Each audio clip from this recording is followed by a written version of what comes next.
I, Lieutenant General Gautam Murthy, welcome you all to this webinar on the subject, Galwan, where do India and China stand 1 year on?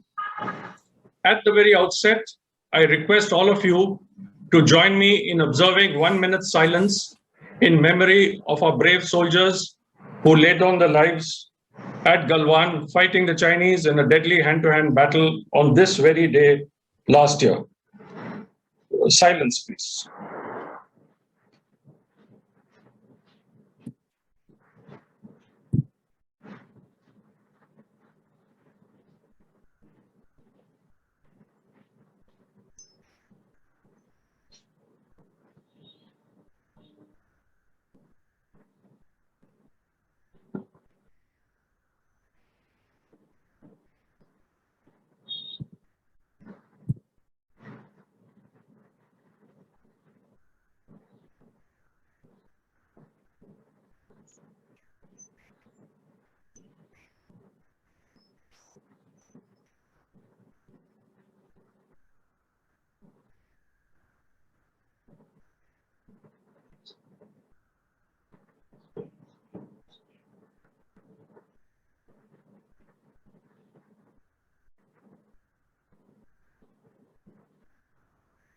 Thank you.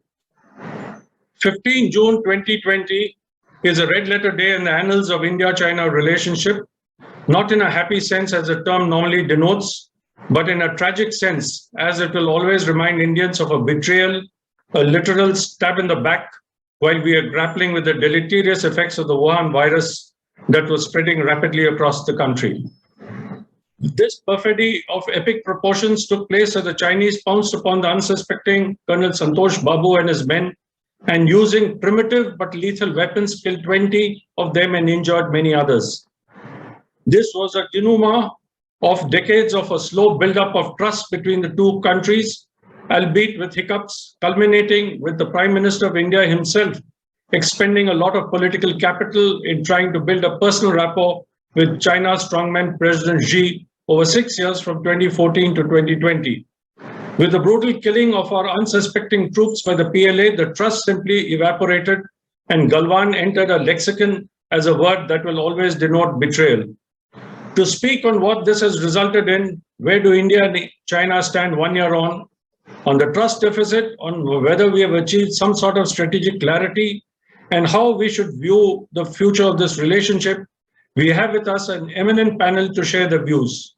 Although they do not need an introduction, I shall say a few words briefly about them. The first speaker is Mrs. Nirupama Menon Rao. She has had a 4-decade-long diplomatic career during which she has held several important assignments. She was India's first woman High Commissioner to Sri Lanka, the first Indian woman ambassador to the People's Republic of China, and she also served as India's Foreign Secretary from 2009 to 2011. At the end of the term, she was appointed India's ambassador to the United States, where she served for a term of 2 years from 2011 to 2013.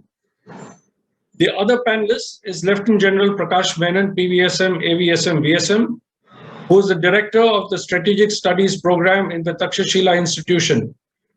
He is also Professor Emeritus at the Transdisciplinary University, Bangalore, and an adjunct professor at the National Institute of Advanced Studies, Bangalore. Commissioned in 1972, General Menon has extensive operational experience in commanding counterinsurgency operations in Central, North, and South Kashmir. He was a Major General Staff of the Army's Northern Command responsible for operations in J&K and the Commandant of the National Defense College, New Delhi. After his retirement in 2011, he continued in government as a military advisor and secretary to Government of India, and from 2015 as officer on special duty in the National Security Council Secretariat. He has a PhD from Madras University for his thesis, Limited War and Nuclear Deterrence in the Indo-Pak context, and has authored the marvelous book, The Strategy Trap, India and Pakistan Under a Nuclear Shadow. Post-retirement, he continues to teach and research with a special focus on the role of force in statecraft. Welcome to you, sir. Our moderator for today's discussion is Lieutenant General Vinod Bhatia, PVSM, AVSM, SM, who superannuated after 40 years of distinguished service in the Army as Director General Military Operations. He commanded a corps in the East with his divisions facing China. He writes and speaks regularly on wide-ranging subjects especially on matters strategic and military. He was also the co-chair of the India-US Executive Steering Group on Defense Cooperation and was also, till very recently, the director of the Center for Joint Warfare Studies. He has spoken and written extensively on China and has closely been following the developments in Ladakh. So let us commence the webinar. All attendees are requested to type in their question into the chat box, and they'll be picked up from there by the moderator and our team. Without further ado, I now hand over to our moderator, General Bhatia, to carry on with the proceedings. Over to you, sir. Jayan, and thank you, General Gautamurthy. Thank you, Team CASA, for this very interesting construct of an year on Galwan. We have two leading strategic experts of the country who know China better than most others that I have seen. Hence, I have no intention of standing between the participants who bring in their own experiences, their own perspectives, and our two leading experts. However, just to give a few points, 2020 has been a defining year. While the world and India was battling the made in China coronavirus or the COVID-19, India supporting the world with the medicines, we saw China shatter a 4.5-decade old equilibrium, peace and tranquility along the line of actual control with the forward deployment, basically Eastern Ladakh. Now, the key question remains, what is China's strategic intent? That is something which we'll have to really look at. We've been looking at over the last 1 year. We have come out with many intentions and many aims. But I think this is the right forum to crystallize as to what the strategic intent of China was in shattering a very fragile peace and tranquility along the line of actual control. China, of course, followed the Sun Tzu's strategy. Amidst chaos, there's an opportunity. And when the world was battling the pandemic, they saw this opportunity and they came and did this forward deployment Eastern Ladakh. And this happened after, let me put in context, after the second informal meeting in October in Mahabalipuram between the two world leaders, the two strong leaders, Mr. Modi, Prime Minister Modi, President Xi Jinping. So it was October 2019 that we had the meeting with the two powerful leaders, and this was consolidating the first summit. So the India-China relations growth trajectory. The two leaders, very powerful leaders again, they had met 18 times in about 5 years, which is about every 3.5 months. So that was where I think we were taken in by strategic surprise by the intent of China. Something which we'll need to clarify: why did they, peace and tranquility based on 5 principles and 5 agreements, and China goes in and destroys everything that was going on. Most of us commonly believe that it is because of the road, the DBO Shiok road, which was in the making, which was commissioned in 2019. I, for one, don't even think about it because that's a very tactical thing, and China is looking at strategic gains and not any tactical gains.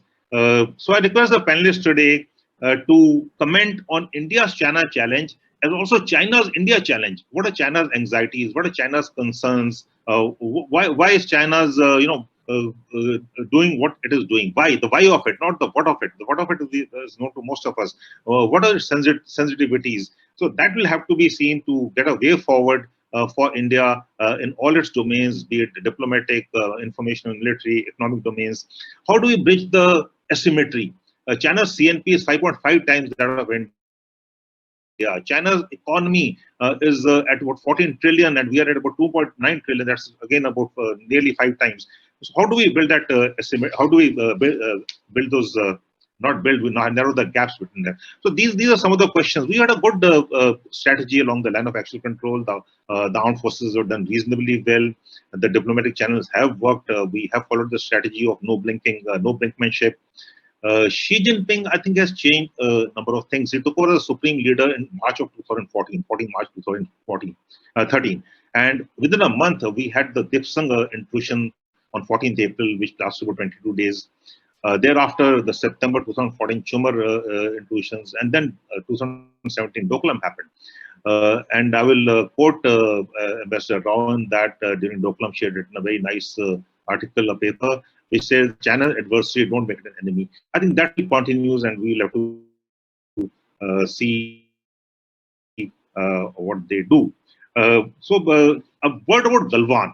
Today is the first year of Galwan. Galwan was an inflection point. It was a turning point. It was a game changer. My personal assessment is, having known the PLA a little, that there are many more Galwans waiting to happen. This equipment which they used, the battens they used and the wires, the spikes they used, was not only issued to one particular subunit, they were issued a number of subunits and units. So there were a number of Galwans which were waiting to happen, which were planned.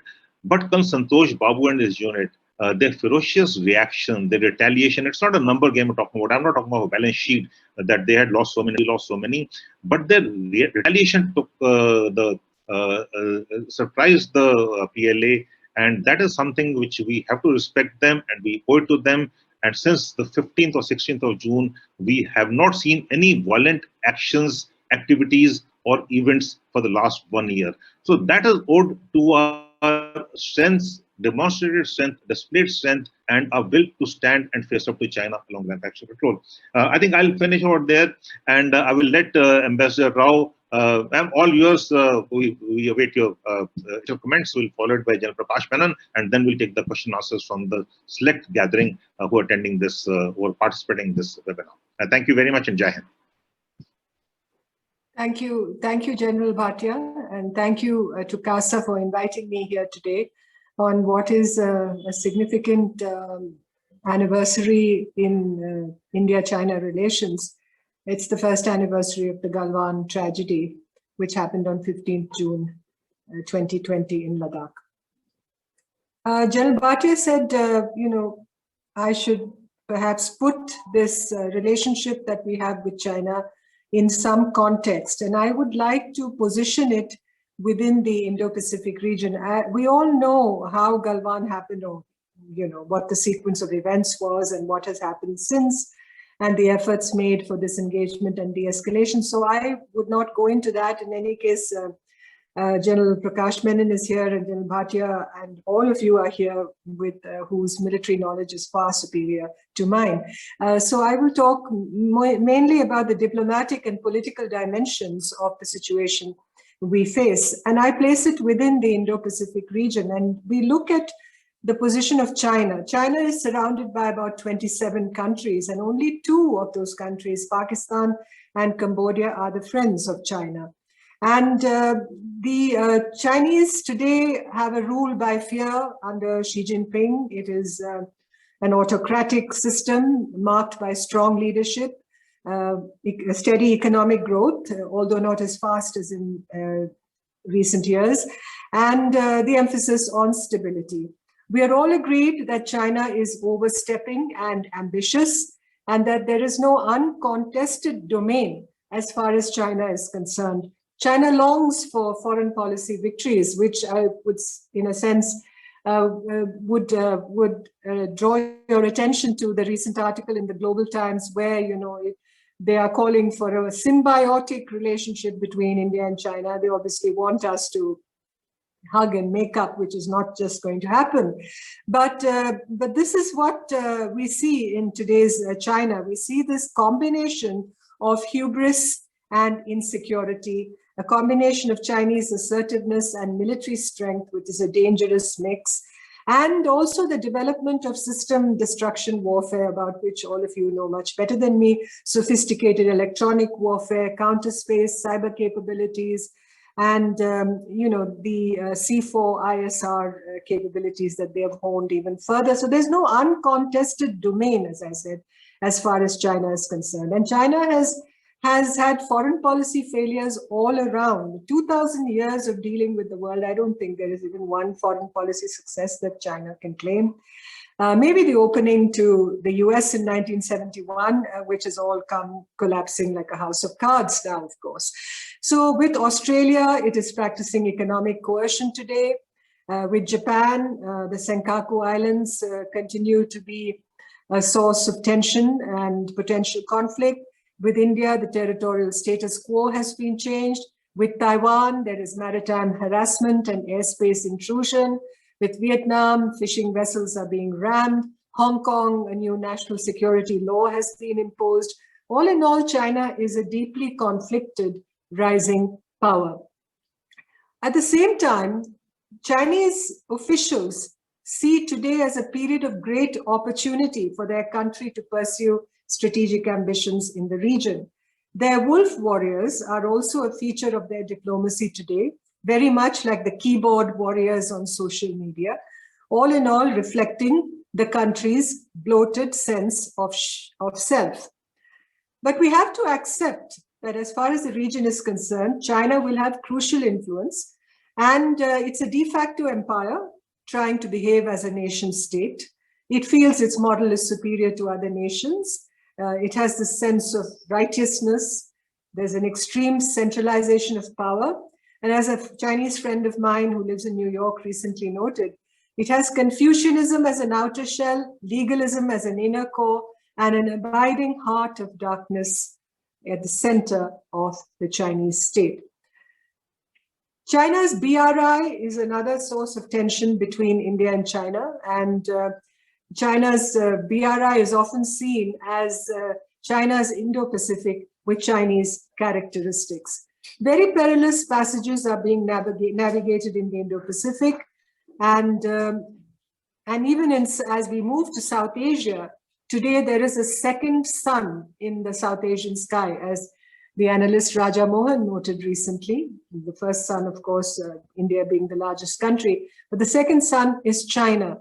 And China sees this region as a secondary strategic direction, but very much a part of its Go West policy. And you know what the flagship BRI project is, the CPEC, the China-Pakistan Economic Corridor. And China is establishing offshore strategic pivots, key military logistics facilities, potentially military logistics facilities in many parts of the region. And as one Chinese analyst noted, the strategic importance of South Asia and the northern Indian Ocean to China is no less than it is for India. So you have the military geography of the BRI buttressing its geostrategic reach. In fact, the PLA's concerns about China's vulnerabilities on its eastern flank spurred the idea of the westward expansion. That is the foundational precept of the BRI. And today the BRI is no longer a shambolic initiative.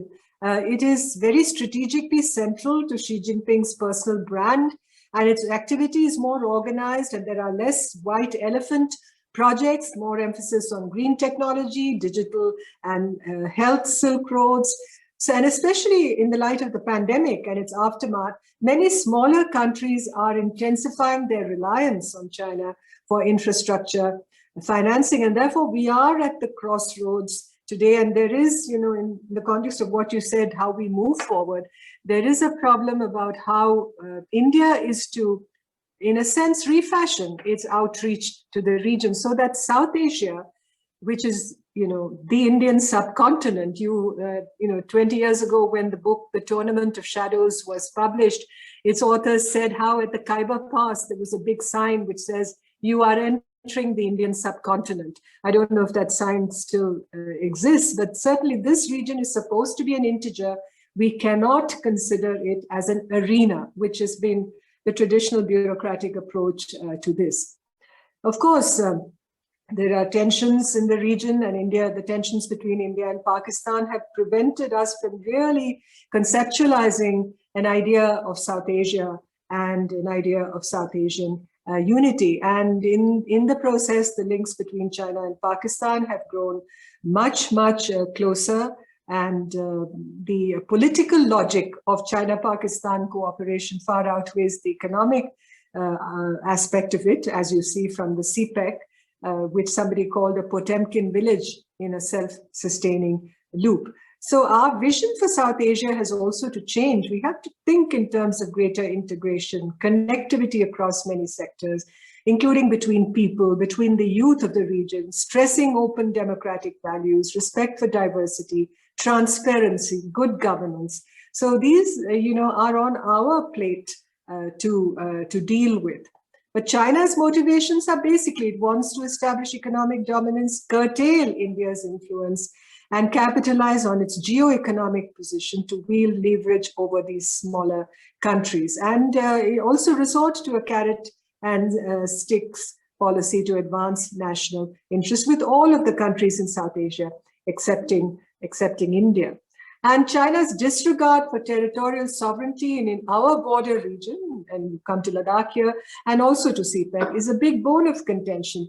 Because in conventional international relations discourse, as somebody said recently, the Kashmir territorial dispute is between only two parties, India and Pakistan. But as CPEC runs through Kashmir, China also becomes involved. And the CPEC marks the emergence of China as Pakistan's principal external strategic partner, replacing the US, and also sees Kashmir's emergence as a land bridge between China and Pakistan, sharpening the geopolitical divide with India.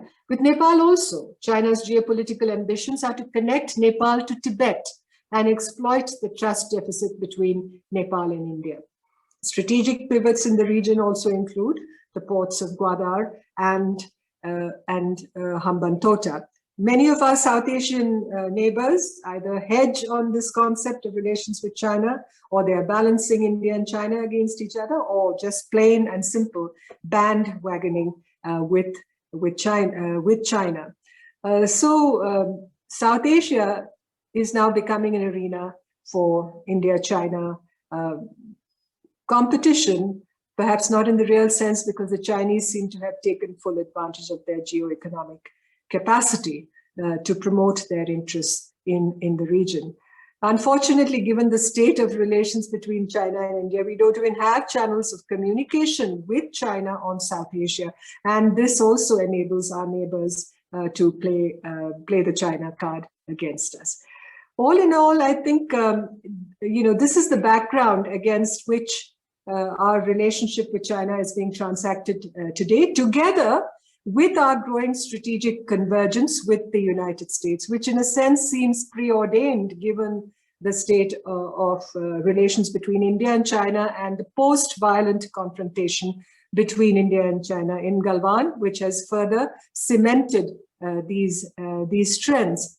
Unfortunately, there's no question of antagonistic decoupling from China. It seems practically impossible, as the recent trade figures have shown.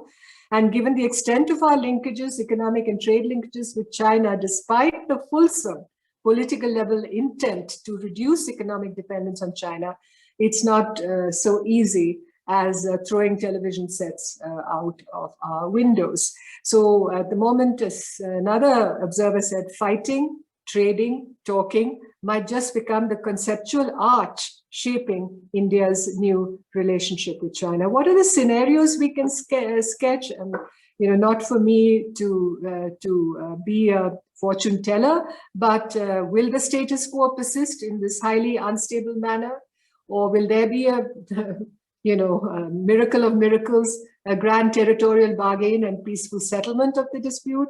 Or thirdly, would there be a small border conflagration, triggering escalation into a wider military conflict, which would mean hot war between India and China? Against all this, there is this fundamental asymmetry between India and China. General Bhatia and others spoke about the difference in the GDPs of the two countries, the comprehensive national power and strength of the two countries. So right now, India is like that sumo wrestler, seeking not to be pushed back out of the ring, but things are difficult. We don't want a military conflagration on the border with China. We've put up a stiff defense, and all credit goes to our armed forces. We've reached out to strategic partners like the US and Japan. We've received very good logistical and intelligence support, and we've been less circumspect about the membership of the Quad. I think it's also a time to reflect on the reasons why this has happened vis-a-vis China. The model of relations that we built up after 1988, post Rajiv Gandhi's visit to China, where we talked of improvement of relations in all areas, while at the same time focusing on a peaceful and negotiated settlement of the boundary question. That model, that operating system has obviously crashed and burned in Galwan. And did we see this coming? Lots of people say we were surprised by the Chinese reactions or actions in Ladakh. But was there really cause for us to be surprised? I think from about 2008, 2009 onwards, from the time of the last financial crisis, we had seen this assertiveness of China, this kind of hubris, this kind of very, autistic behavior that the Chinese have. They've been tone deaf about the need for mutual sensitivities in the relationship. Their position on the staple visas in Arunachal Pradesh, their interventions and transgressions in Depsang, in Chumar, and in other parts of Ladakh. And then you had, when Article 370 Sorry to interrupt, ma'am, 2 minutes. Yeah, they misread our decisions completely. They thought it was a muscular India's determination to recover lost territory. I think that was complete misreading. Today, the actions they took in Ladakh would suggest they believe strategic friendship with India is untenable. They wanted dominance on the border. They view relations through the lens of Xinjiang and Tibet. They were insecure about our infrastructure build-up, which is totally legitimate on our side of the line of actual control. So all in all, in China, there's no consensus in their strategic circles on fundamental aspects of India-China relations. And the post-1988 framework of relations has collapsed. And we can discuss what we need to do next in the discussion part of this event. Thank you so much. Thank you, and thank you so very much. We just so much of things to cover. You really covered almost everything which is there to cover other than the military aspects, and touched upon it. The three strategies: military question, bullpower diplomacy, debt trap, their interest in the Indo-Pacific region, the larger geopolitics, the China dream of BRI, CPS's centrality. I can go on and on. The strategic convergence you spoke about with the India and US fighting, trading, talking, the fundamental asymmetry. Thank you very much. It's been everything. But we'll come back to you later to the question answers.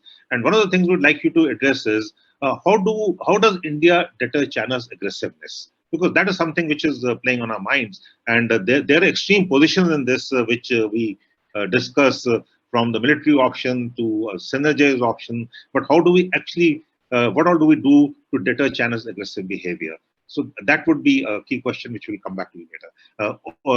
General Prakash Menon, sir, or General Prakash Menon for your comments.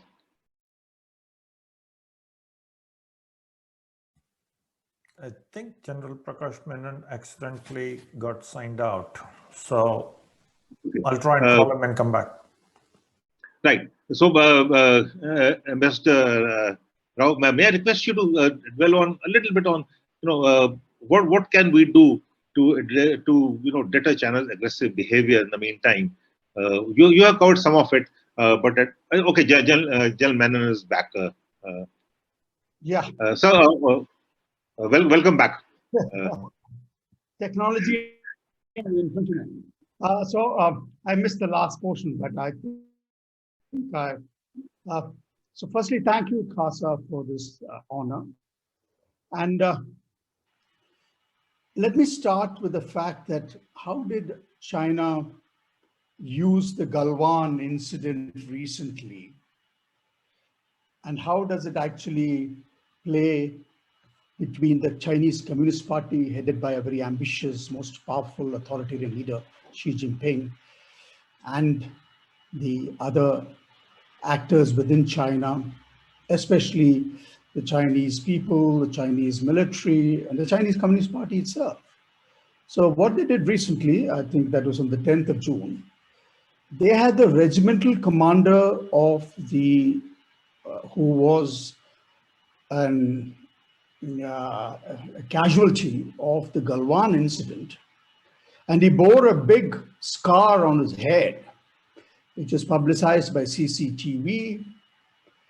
And he spoke about the heroism of the men. He especially spoke about the heroism of the four who were supposed to have been killed. And then he said that the Chinese military is willing to sacrifice its lives to defend every inch of territory. That was the message which it wanted to send. Apparently, this is the one which Xi Jinping is orchestrating, and all this is organized by what the Public Works Department, which is under the Central Military Commission, which is the main arm of propaganda of the Chinese propaganda machinery itself. And of course, it also awarded to the commanding officer who was killed in action the title of Border Defending Hero, and also gave awards to other, what do you call, first-class merits. Thirdly, as part of 1st of July celebrations, the centenary, 29 party members have been awarded, and one of them is a commanding officer who was actually killed. Of course, I'm just wondering, and I just leave it to the military men to decide, especially the people who know the stuff on the ground, what was a regimental commander doing there and getting hit by Indians and actually wearing a scar? And I would not be surprised if the scar actually had another history, or it was something which is meant for the camera, because that is how China operates. But it was a message. And at the same time, Xi Jinping, in a remarkable departure from the arrogance and aggressiveness which China has been displaying, said that we should make friends, be lovable, credible, and a respectable power. This was the words that he has used. I don't know whether that's a sign, because China is actually an enigma wrapped in a riddle, of sign of Xi Jinping himself indicating a slight change of posture of how it deals with the others in its foreign policy. But the fact remains, and we should take that into account, that as far as the situation in Ladakh is concerned, the Chinese have deployed. They're not only deployed, they're telling the whole world what they've deployed. They're showing it to us. It is no wonder that even our academics and our universities can now list out the Chinese equipment deployed in Ladakh, because the Chinese wants the world to know, wants India to know. That's their operating style. And of course, at the same time, you would know that the Chinese are going to build a big dam on the Along Sangpo, which is going to be a major issue for us. It is building villages all across the Sino-Indian border. And then it is using all its power, both ideological, economical, political, infrastructural, to actually win over the Tibetans. And in the process, of course, Buddhism is going to be a casualty, and they are just waiting for something to happen to the Dalai Lama before they create and let the cats amongst the pigeons in Tibetan Buddhism itself. So they've got it lined up. And what is actually China doing? China is on the prowl. Like all prowlers, it does by stealth. But it not only does by stealth, while it does by stealth, it's already sent us a message. And the message which it started off with, this whole process of showing strength, came with the conceptualization of the idea of comprehensive national power. It's got a Chinese origin. It therefore quantitatively measures power, and it is something which has now caught the attention of the strategic cognoscenti across the world, launched 1,000 PhDs, created a lot of departments, used as a matrix or index to compare power. And China obviously is very happy with that idea which it has sowed, because it's one of the messages which it uses to send to everybody, I am strong, I'm going to be stronger, now you guys better listen to us. And obviously the small guys and the middle guys are the ones who are now at the receiving end. But I think that this is part of a grand deception, because it has taken the idea of of comprehensive national power and hijacked it to give it a twist which does not exist. And that's especially in terms of military power. Military power is about relative power. CNP of China cannot come and fight in the mountains of Ladakh. That's not, CNP doesn't do the fighting. It is military forces which have to do the fighting or the threatening. China has got too many enemies, both on its eastern seaboard, in the Western Pacific, and of course, with India, it's made its fences with Russia. But if you count the number of adversaries which it has, or the competitors it has, China is actually now going to be on the back foot, because I think it's overplayed its cards, and especially with the Biden administration coming. And if you see how he is fostering cooperation between NATO, none of all of that, there are a lot of imperfections there, EU, the Quad, and so on. China will be really worried. And I'm sure that this would influence Chinese behavior, because till now, China has managed to use its economic power to actually have its way along with a whole lot of countries. India actually is probably in that category where it has built the idea of giving us this thing of we are dependent on so many things. So we can't easily sort of get away from it, especially Southeast Asia, which is completely merged with the Chinese economy. And therefore, before they actually react to anything Chinese, they would be very careful. So Chinese economic power has been its main instrument of statecraft which it has used. It will continue to use it, and as Ambassador Rao said, BRI is a geopolitical project which actually is driven by Chinese economic power.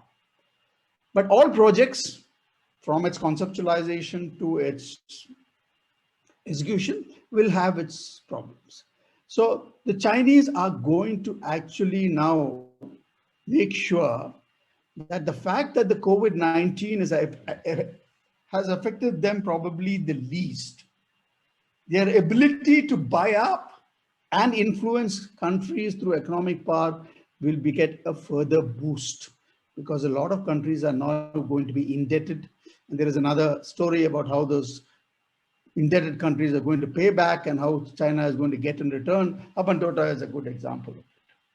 But military power is about relative power.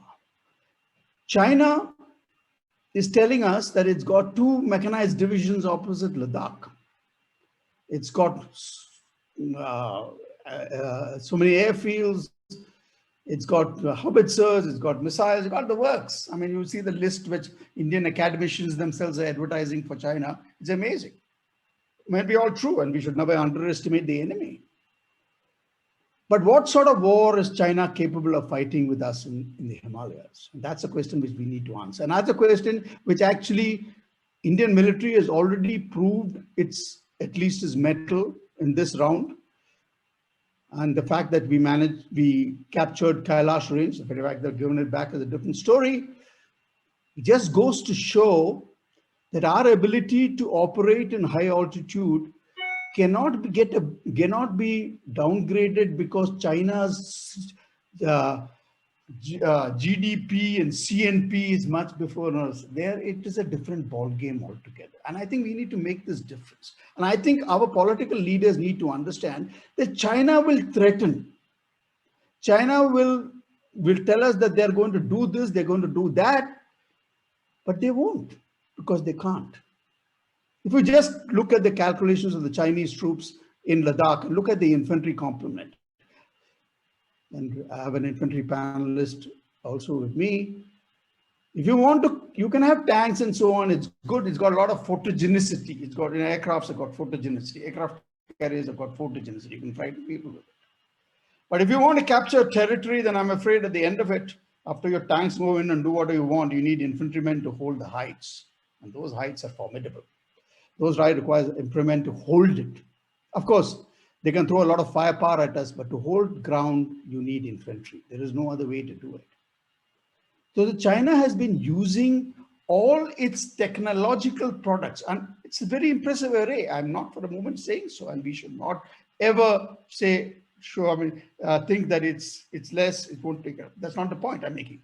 But I'm trying to make the point of the psychological game that China is playing, because political power is actually a psychological relationship between those who exercised and upon whom it is exercised. To my mind, China drew its lessons from Doklam, the very fact that we had kept quiet about the occupation of Doklam after we had disengaged. Then we had Wuhan and we had Mamallapuram, and China, I think, read our mind.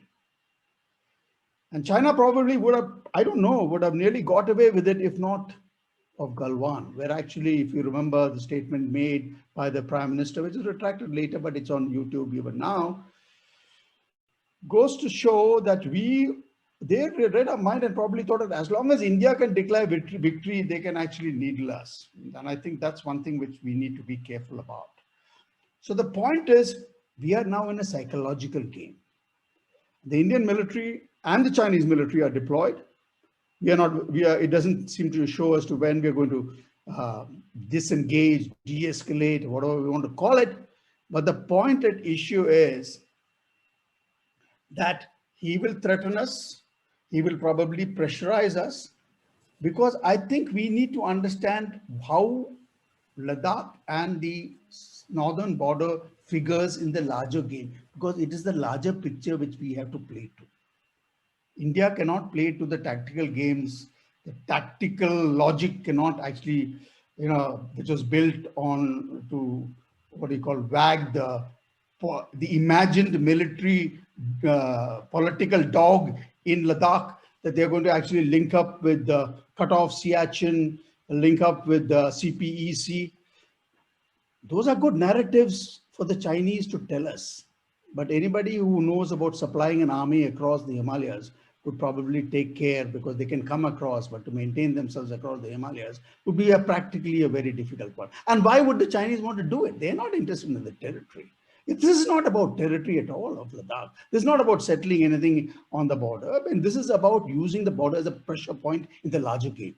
And that pressure point is about keeping India away from cooperation, especially in the maritime domain, in the larger struggle between China and the USA. That is the struggle. India is just in the way. There is no civilizational enmity here. Sir, apologies. 2 minutes to wrap. Okay, right. So there's no civilization enmity here. It is just about the fact that this is a geopolitical compulsion of the Chinese, that to keep India from cooperating with the others. But I think what China has achieved after Ladakh is just the opposite. But that doesn't mean that they will not continue to do so, because what it will do is keep up the pressure, get us and our COVID-hit economy to spend more of our scarce resources in the northern border, so that our maritime power plans will get affected. And that, I think, is a miscalculation which the Chinese are making, because one of the things India must tell them, or at least show them upfront, that you can do whatever you want on the northern border, but our progress towards becoming a maritime power and our progress towards cooperation in the maritime field will not be jeopardized, nor can you influence us. It is a matter of political will. This is a psychological relationship. This is not about some fighting which is taking place in the bleak heights of Ladakh. This is a larger game. So I will end with that. Thank you very much. Thank you so much, General Menon. The military perspective is always very close to our hearts. Thank you very much. I fully agree with you that it's the infantryman that counts, and as a died infantryman, a former DG infantry, nothing would be better to my ears than that. Also, the Siachen thing, I agree with you totally. It's not feasible. It's not feasible in this day and age to connect that. I think somewhere we're going very wrong in the narratives. So we have got the China's intent given by the two panelists. However, before I go to the question, there weren't too many. We still have 45 minutes, so I think we'll be able to take on most of them. My question, of course, as a moderator, I take a little priority. My question to the two panelists is, how do we deter channel aggressive behavior? Because there is a channel aggressive behavior that I think is agreed upon. What all do we do to deter channel aggressive behavior? Ambassador, would you like to? Thank you, General. I'll be brief. When I survey the scenario, I'm constrained to say that the risk today is our getting completely immersed in our territorial land border problems with China, and tangentially also, of course, with Pakistan. Pakistan, of course, is the compound ghost here, always lurking, always on the radar. But when you look at our region, when you look at India's geography, it is concentrated on the centrality of sea power. Maritime reach overshadows continental power, as one of the Australians, Rory Metcalf, said recently. Sea power, it's sea power that gives us extraordinary flexibility. So I think we shouldn't lose sight of that. Today, you know, the territorial issue with China is occupying front and center, and it seems to consume us with a ferocity that perhaps is deflecting attention away from some other priorities, and also resources are being deflected, naturally so, because of the threat we face. How are we going to deal with China? Deterrence is obviously important. Improved logistics, intelligence, surveillance. It's going to be a long haul. Our army, our ground forces are very well prepared. They are very, well equipped to handle this threat from China. But, the nation does not fight only with its army. It has to fight in a comprehensive way. It has to fight on the basis of the resources it can deploy, the inherent strengths that it possesses, and it's not just military strength that I refer to now. And it has to devolve and define a strategy based on a huge number of factors beyond the military. The other strategy, of course, is denial. Occupying the Kailash range, of course, was one, but we sort of gave it up in February when we achieved some degree of de-escalation in Pangong So, disengagement, you could call it. But in other areas, what are the tactical advantages we can gain? Have we thought of that? In Sundarongchu, in fact, for 9 years, we held those heights. And I know, as somebody who was dealing with the subject in the MEA when Sundarongchu happened, how much discomfiture it caused the Chinese, how much invective was hurled against us on the lines of what we heard during Doklam. Then the other thing is we have to focus inwards within our own national confines, the internal balancing that we need, and not just an obsession with the social factors in our national makeup, but on development as the hard truth. As Deng Xiaoping would famously say, development is the hard truth. Then our South Asia policy, as I also referred to briefly, needs redefinition and recalibration. I think it's been, a lot of responsibility lies with us. Why is South Asia in the place where it is today? Even if we have our problems with Pakistan, I think we have not set an example for integration and connectivity in the region as the biggest country. Our Indo-Pacific strategy needs careful formulation, laying out in detail. And look at Peninsular India. We are here. I mean, I'm speaking from Bangalore. General Menon is in Bangalore. We are in Peninsular India, and Peninsular India has to become an ocean economy. Our naval and maritime requirements to build a truly defining naval presence in the Indian Ocean should not be neglected. Looking at the relationship with China, we are now engaged in this kind of going round, merry-go-round kind of debate on how, the border should be front and central. China has to restore a status quo. Improvements of relations in other areas will have to take the backseat until then. How realistic is this policy? We have to think. Unless, of course, we are prepared, to have this sacrificial, self-sacrificing policy in the long run. Why can't we think in terms of what, like the United States Secretary of State said recently, that China policy has to be competitive when it should be, collaborative when it can be, and adversarial when it must. Perhaps these are the three projections that we need to take very seriously in crafting an approach to China for for the future, because it's not going to go away. Geography has put us in China's vicinity and China in our vicinity.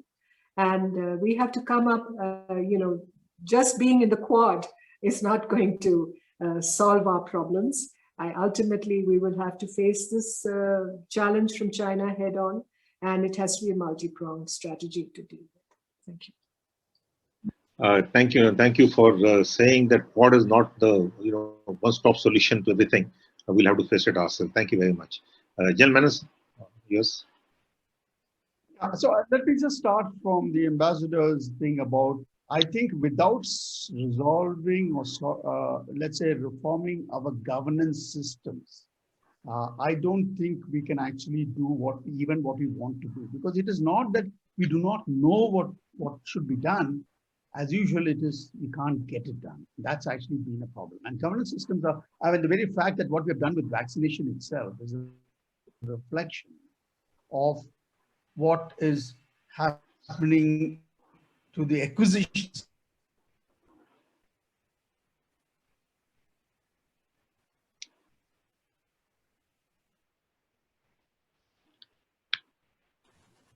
I think General Menon's got a bit of a freeze on his internet. General Bhatia, you want to pick up a question for Ambassador Menon? Yes, I think till he gets his connectivity back. Yes, I can hear you. Yeah, please carry on. Please carry on. All right, I'll just switch off my video because I think that would be. Can you hear me now? Yes, sir. We can Please hear carry you. on. Yeah, we can hear you. Yes. Yes, sir, we can. Please carry on. Okay. All right. Is that first thing is the issue of governance things which we have to resolve, but be that as it may, I think deterrence is a psychological relationship. We must understand that we must play to China's game. China is playing a game, and we are there not because China has got any historical enmities with us. We are there because, as I said, we come within the larger game of the struggle between two big powers, which is now China and USA. And I think we have to recognize that that is the game we have to play to. So whatever deterrence which we are talking about, and if it is military, I think we forget that we are nuclear powers. There is, if China is going to give us the big, and if they think that India is going to give them a walkover, I mean, how it will actually impact the impact of it on its larger, this thing in its Western Pacific with Taiwan and the rest of it will all be affected. So India has got that power to actually put those dreams to rest, and China would not even attempt to do it. At least one of the messages I'm sure from the present Ladakh crisis is that you can't push India, because the fact remains that we can stand our ground. And I think that would be something on which the deterrence would work. But that doesn't mean that they can't do other things. But they will continue to do it, and we must plan for it. And I'm sure when we talk about the fact that we are talking about deterrence as of now, it is about what you have. It is not about the plans that you're making, because those are different issues. Those are deterrence, which is going to be 10 years from now. When we actually advertise that we're going to have 24 submarines, those submarines are going to come into the waters quite a long time now. Talk about what do we do now? The point is, we've got to defend the North with our own wherewithal. We can expect certain amount of intelligence sharing and so on, surveillance help from our friends. But as far as the maritime domain is concerned, that is where the cooperation is there. So as long as we can connect China's aggressive actions in the North to our maritime spaces and tell them that we can connect, we don't have to do it. And there are a whole lot of vulnerable targets which are actually roaming around the Indian Ocean. We just have to put it into their head that the Indians will do it. Like we have to put it into their head that Indians will use air power to defend the northern borders if it is required. They should have no doubts about it. That is deterrence. And our ability to actually have the wherewithal, the technological capability is a matter of what we plan for. And I just want to have a word about technology. If If CNP and so on was the main index of who will win and lose, I'm afraid history doesn't back it. The weaker guy has beaten the bigger guy in most of history for quite some time.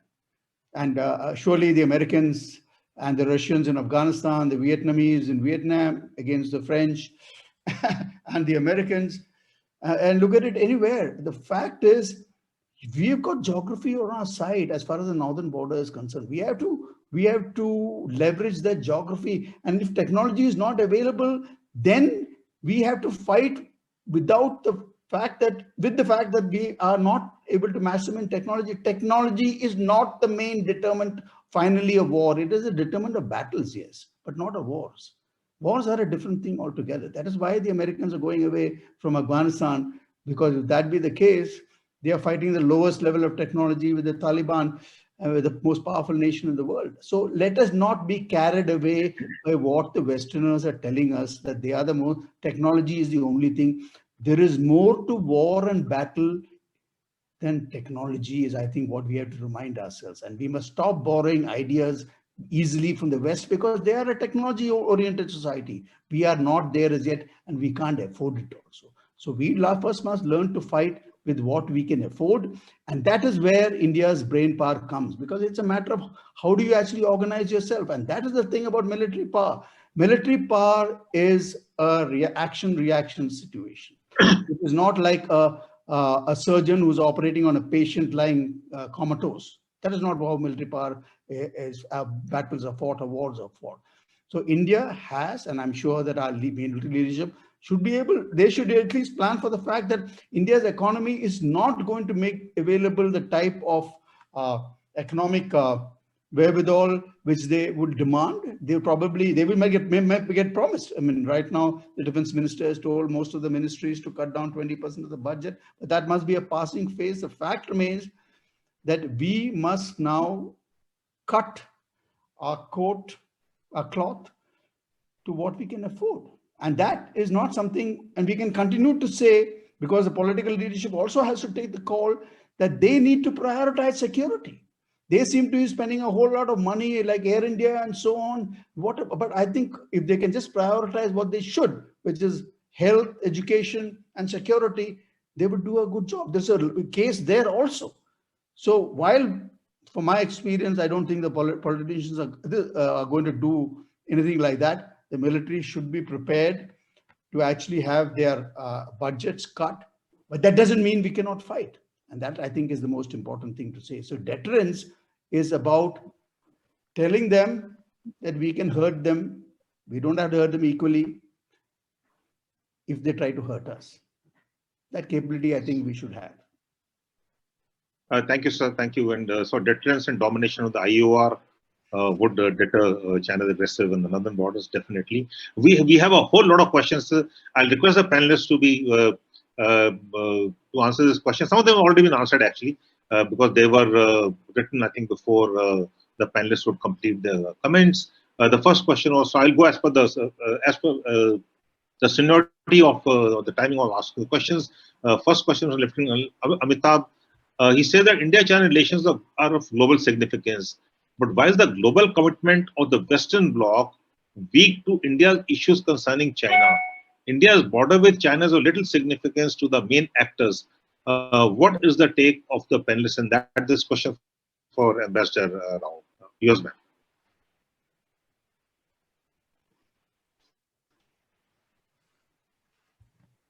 Just unmuting myself. Well, as I said briefly in my earlier remarks, I don't think we can expect the Western powers or our friends, our partners, to pull our coals out of the fire as far as China is concerned.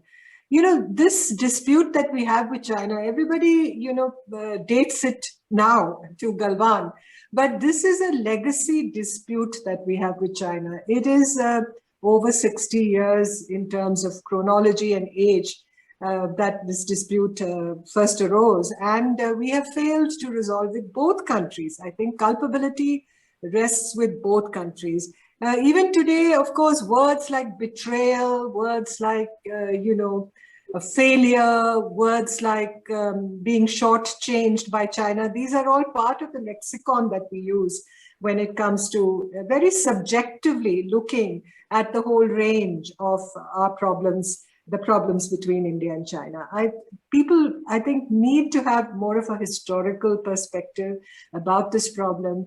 And, we may talk till kingdom come about the need to preserve peace and tranquility along the line of actual control. But this whole line of actual control, which is not a line of control, but a line of actual control, which exists in our minds, perhaps not so clearly on the ground, it has kept shifting, and it is all related to the conflicting territorial claims between India and China. And why is it that both our countries, civilization states, have not been able to come up with solutions?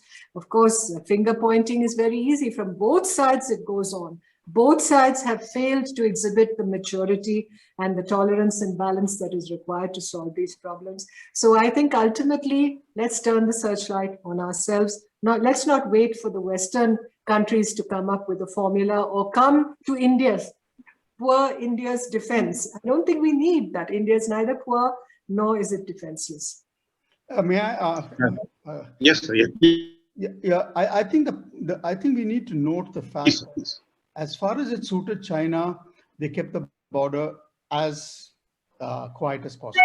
When they became strong, they are leveraging their strength, which they have built up over a period of time, to put pressure on India. So it is not about the border dispute. China will not solve that border dispute, not at this point in time, because it is a good leverage for them to use against India. Why would they want to solve the border dispute?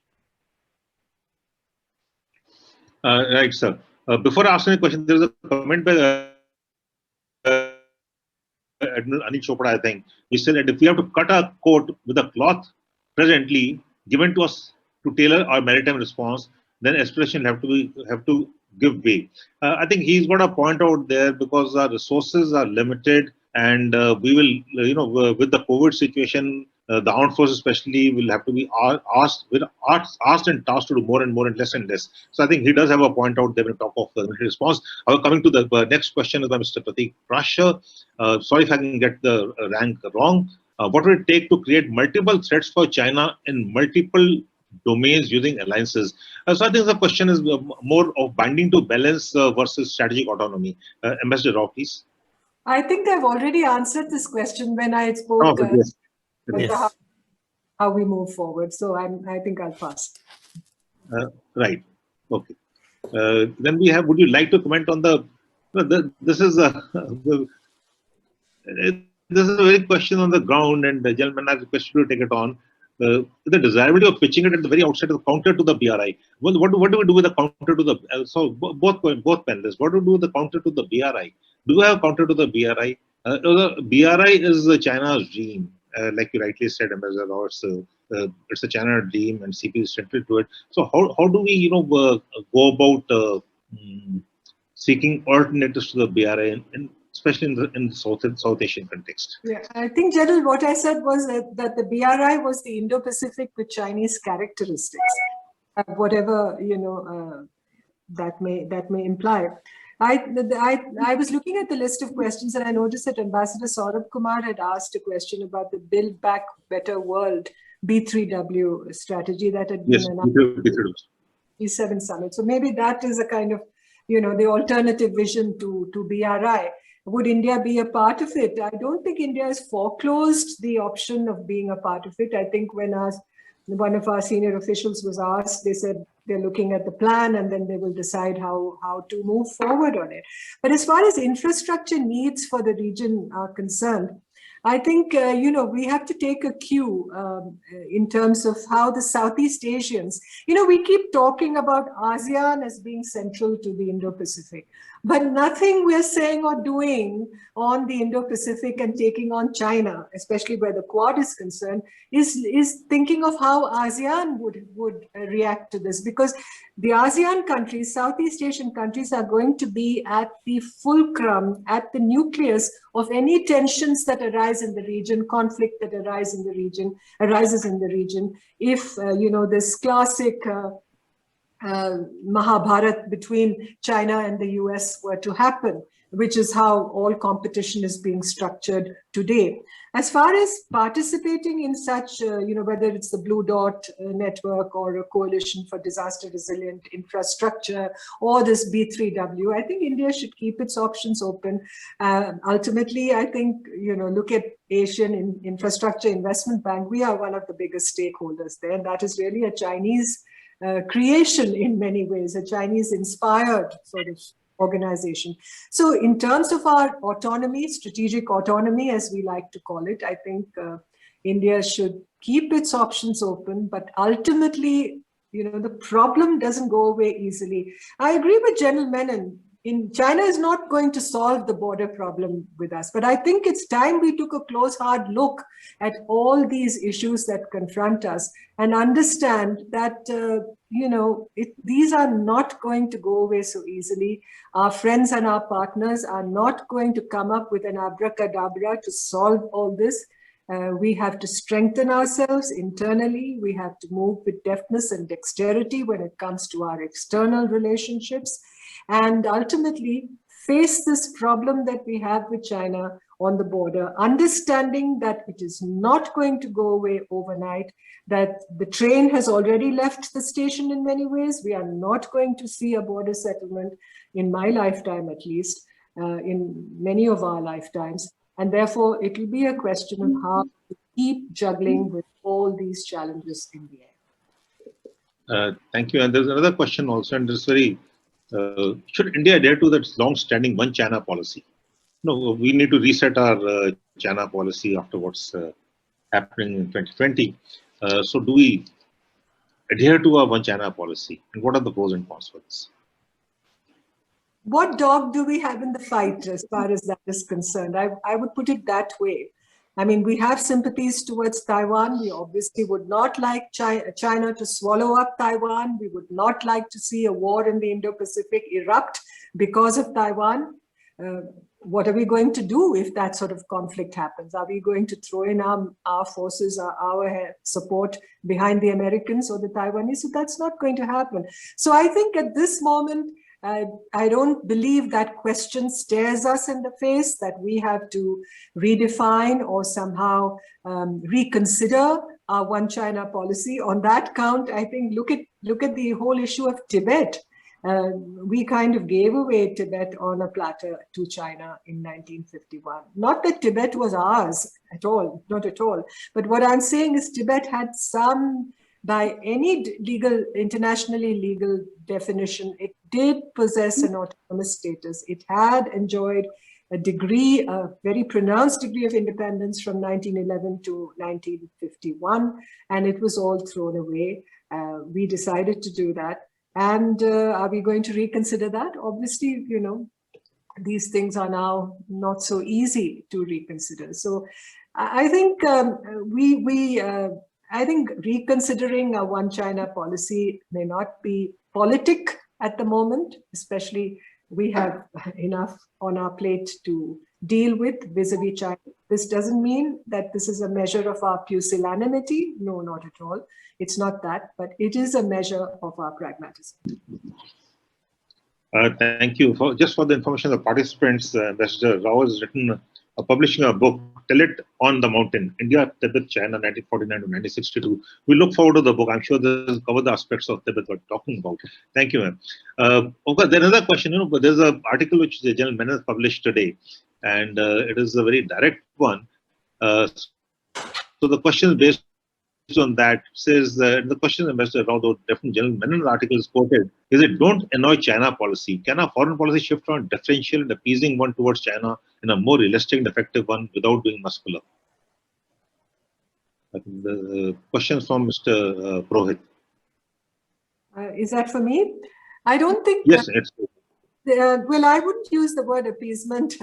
I don't think we have Chamberlains in our system. I don't believe we should use the word appeasement. I think we have had a fairly, what shall I, a policy of a management regime, let me call it, for our relationship with China over the years. We have stuck to our interests. We have not sacrificed our basic interests, our basic principles when it comes to dealing with China. Somehow in the public space, in the amphitheater, where a lot of things are discussed and debated in this country, I think, we always seemed, the predominant opinion is that India is surrendering on this or that when it comes to neighbors like China, or for that matter, with Pakistan. It's not so easy at that. The cookie doesn't crumble like that. I don't believe we've practiced appeasement towards China. And now after Galwan, I think we've made it very clear that we want to return to the status quo. We've stuck to our grounds. But I think policy should always be a mix of principles, that irreducible principles that we cannot sacrifice, and that space where we can afford to be flexible, where we can afford to be imaginative, where we can afford to be creative. That's the only way evolution happens. It happens that way. General Bhatia, can I ask one question on behalf of General Murthy? I think that question was coming somewhere else to Mrs. Rao, where she mentioned about there being no strategic consensus in China. So how exactly can India exploit their internal differences to our advantage? For Mrs. Rao, Ambassador Rao. When I said that there's no strategic consensus on how to deal with India, I believe that the voices that are preaching moderation, that are preaching, conciliation, that are preaching more flexibility, are being outvoiced by those that speak of assertiveness, speak of not sacrificing on territorial claims, that speak of not yielding an inch to India. That's where the lack of consensus lies. And I think, I hope that the better angels, as they say, are able to take precedence over the demons that exist, I think, in the wider space, in, what shall I say, in both countries, because the predominant tendency and the trend in most of the world today is to be very, very assertive, very nationalistic, very exclusivist in the definition of what very subjectively your interests should be. And when can better sense prevail? I mean, I know that I'm a voice in the wilderness when it comes to this, but I think at my age, I can afford to be that voice in the wilderness. Thank you. There were a number of questions. Actually, the questions are one too many and the time is a little less. And some of them have already been answered in many ways. But this one, I think, has been answered, but needs a little more focus. What are the options for India, both in the short and long term, to protect its territorial integrity and promote national interest vis-a-vis China? And in the present scenario, is building or balancing or countervailing coalitions with other nations, basically bind to balance, which you have covered in any case, which support Indian international forums as well as modern weapons, platform technologies, the only solution to safeguard our territorial integrity. General Menon, sir, could you take on the first one?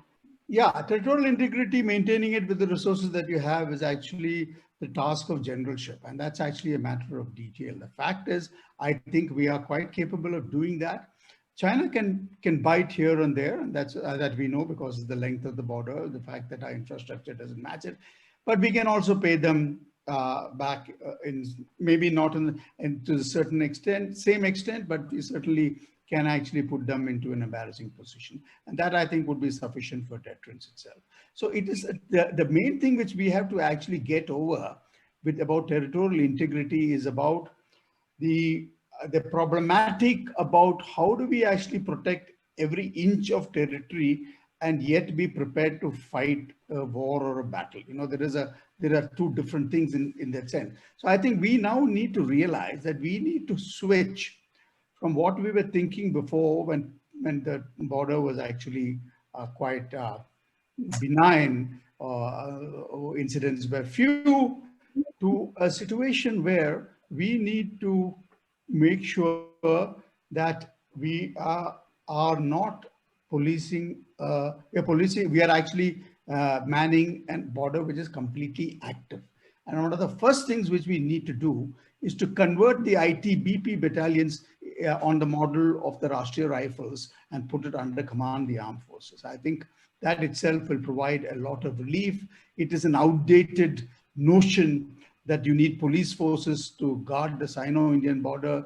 It is Home Ministry which has continued to hold on to that notion. But I think it's, at least now, let us not delay this, because what it will give us is tremendous amount of resources, and what infantrymen understand, it will be mostly infantry resources. We can easily offload the ITBP manpower to the vacancies which are there already there, and we can straight away make this in the same model. We have the model is very right. We just have to fit it into the Sino-Indian border model. And so that would actually, to expect that we will get all the technological gizmos on which we got to fight will take time.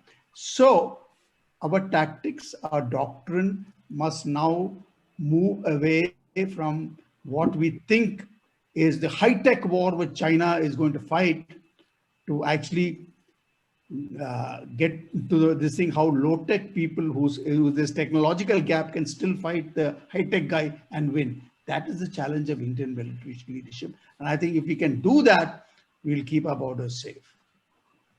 I think you answered the question of General Anil Ahuja and R.R. Chaudhary. They also had the same question. Gentlemen, you just spoken about it, the ITBP and what we're doing. Having been at the NSCS for long years, is it time to have a, the Ministry of Defense and Ministry of Home Affairs, and they're conflicting directions and orders being passed. We all been, at the receiving end. Is it time to have a Ministry of Security, which looks at the complete comprehensive national security as such, instead of having a Ministry of Defense and then Ministry of Home Affairs, the border management, the internal security? There are conflicts out there. See, I don't think India can actually differentiate, merge the two, because although they are connected, and because internal security is far too complex, too political in terms of how it is managed, it is better left to the Home Ministry to bear that burden. Do not burden the external threat with internal security is a fundamental line which we need. Actually, the problem now is the MOD has also got, despite the CCS decision that, internal security should be taken care of by CRPF, the defense forces continue to be actually engaged. So I don't think that sort of, it's a revolutionary thought, but I don't think we should actually want to bring the umbrella of security under one. Internal security and external security, I think they have, it's not that they can be completely different. That's a matter of coordination, and let it be like that. I do not subscribe to the idea that we should have it as in under one umbrella. Thank you, sir. Yes, please. Sorry, I'm just asking this question, which possibly Manjul Saxena has asked, and it goes back to what Ambassador Rao said. I heard her fantastic conversation with Rory Metcalf of ASPI the other day. It's more about the Australia-India engagement, considering what's happening in Galwan. It's many signals are being sent, like General Menon said.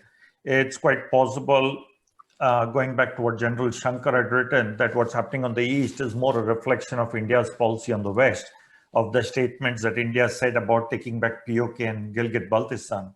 So while that's all happening up there in the Himalayan ranges, is there potential for Australia and India to combine their maritime forces and work towards putting more pressure on China? Because both are at the receiving end. India is having the kinetic scene up there in the Himalayas. Australia is having a massive economic pushback. So maybe Ambassador Rao first and then General Menon, please. Thank you. Somebody compared Australia to the canary in the coal mine, when it came to seeing the threat from China and, calling out China. The collapse of Australia's relationship with China happened gradually and immediately, as Hemingway would put it. Once, this whole network of Chinese interests in Australia had been exposed.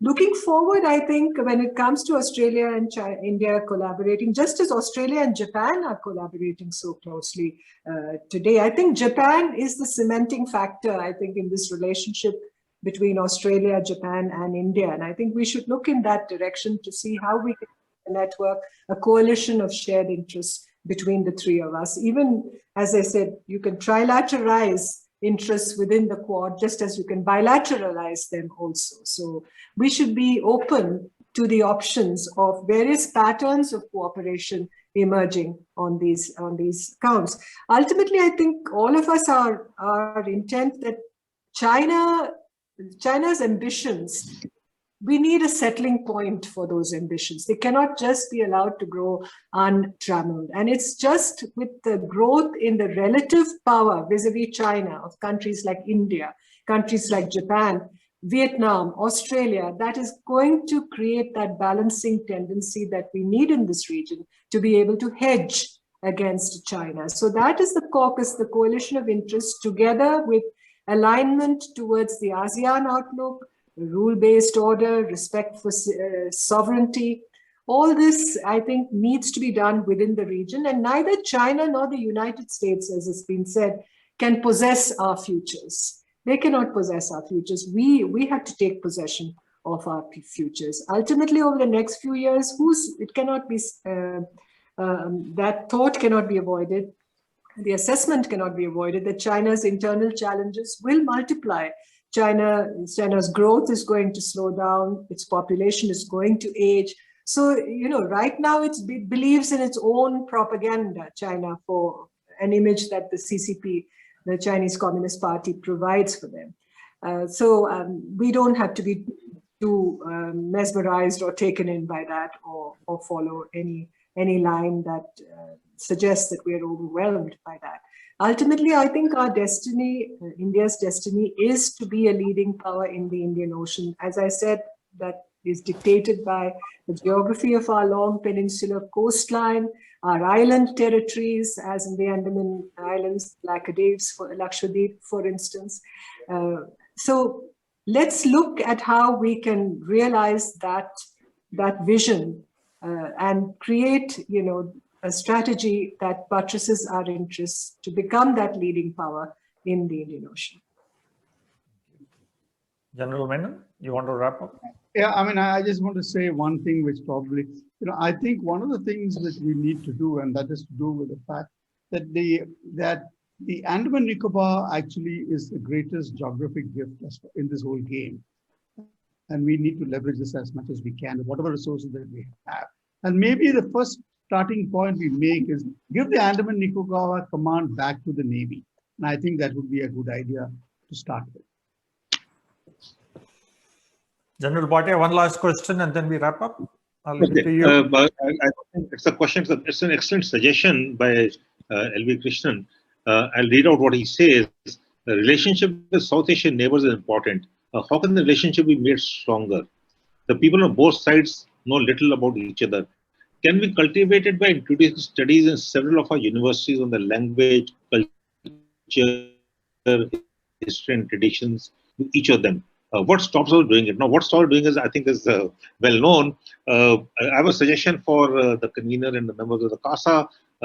With the rich experience of the participants and the members of CASA, could we start this and then see where it goes? It's just a suggestion. I'm picking up from what's been suggested out here. It's a suggestion, and we can carry it forward. The only question I have is, which is, there's a game of balance of power which is going on between China, the US, and the European Union, and the others in this thing. India as a leading player, do we really get involved in the balance of power game, or should we have a balance of interest as our focus? Or we have a balance between the balance of power and balance of interest. My question, of course, the last one goes to Mr. Rao. Thank you. I don't believe we should be playing power games, but we should definitely be in the game of protecting our interests, because interests can never be sacrificed.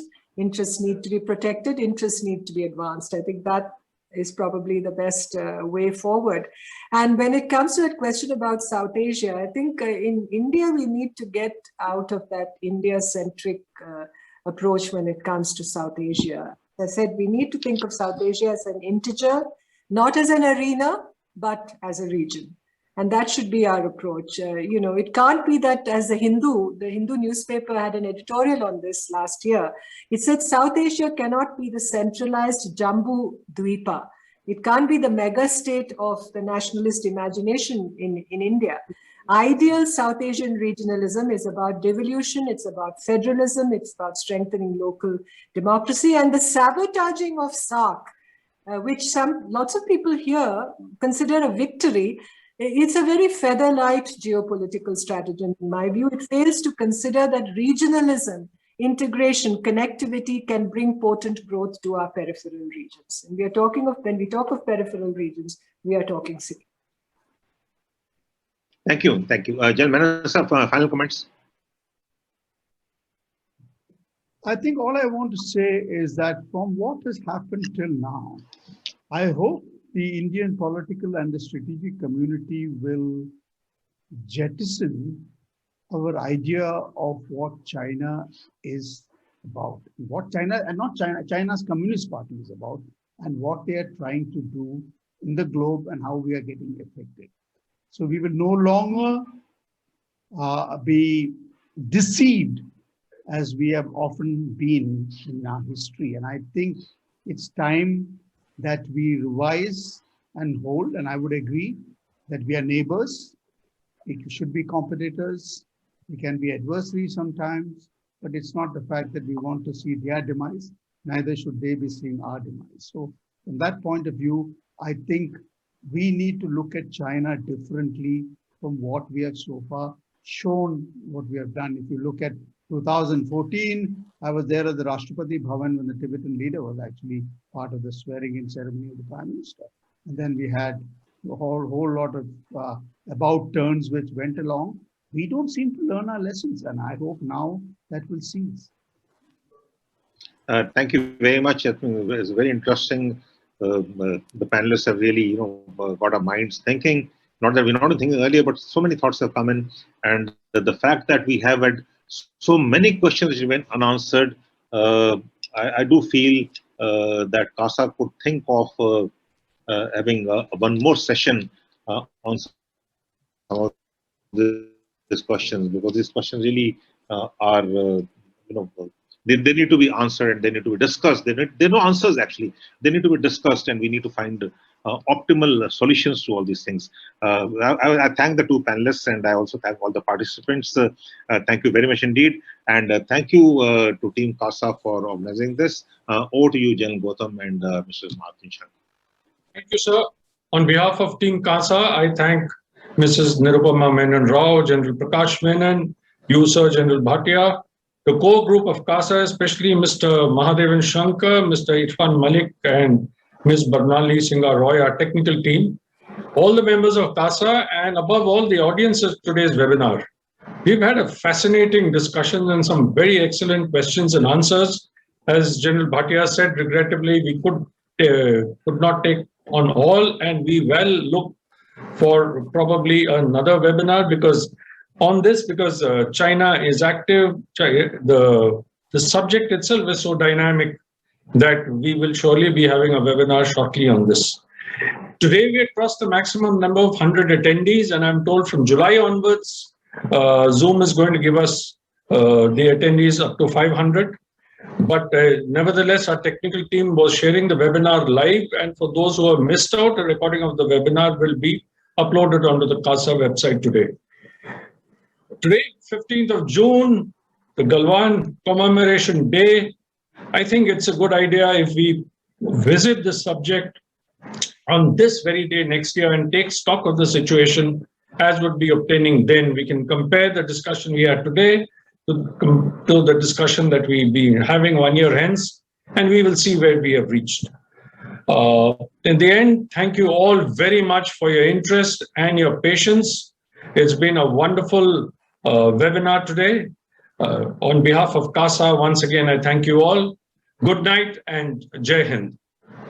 Thank you. Jai Hind. Jai Hind. Jai Hind. Thank you so much, and Jai Hind.